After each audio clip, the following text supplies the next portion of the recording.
কক্সবাজার সমুদ্র সৈকতে ফুটবল নিয়ে খেলা করছিল এক যুবক। হঠাৎই সে দেখতে পায় তার পাশ দিয়ে অল্প দূরত্ব দিয়েই উড়ে যাচ্ছিল একটি প্লেন। হঠাৎ করেই সে তার হাতে থাকা বলটি ছুঁড়ে মারল প্লেনের দিকে।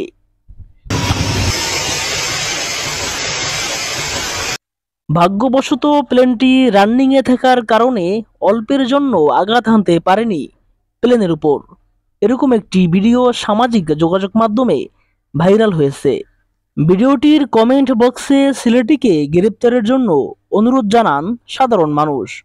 তারা অনেকেই ধারণা করে নিয়েছেন এই বলটি প্লেনে লাগলে হতে পারত বড় কোনো দুর্ঘটনা। সে সময় অসংখ্য মানুষ ছেলেটিকে গ্রেপ্তার সহ তার শাস্তি দাবি করেন। তার মধ্যে একজন লিখেন, এখান থেকে মাত্র 500 মিটার দূরেই এয়ারপোর্ট।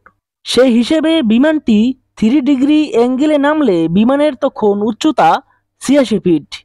একজন সুস্থ সবল যুবক 80 থেকে 150 ফিট উপরে বল উঠাতে পারে। তার মানে অল্পের জন্য বেঁচে গেল বিমানটি এবং বিমানের ভিতরে থাকা শতাধিক যাত্রী।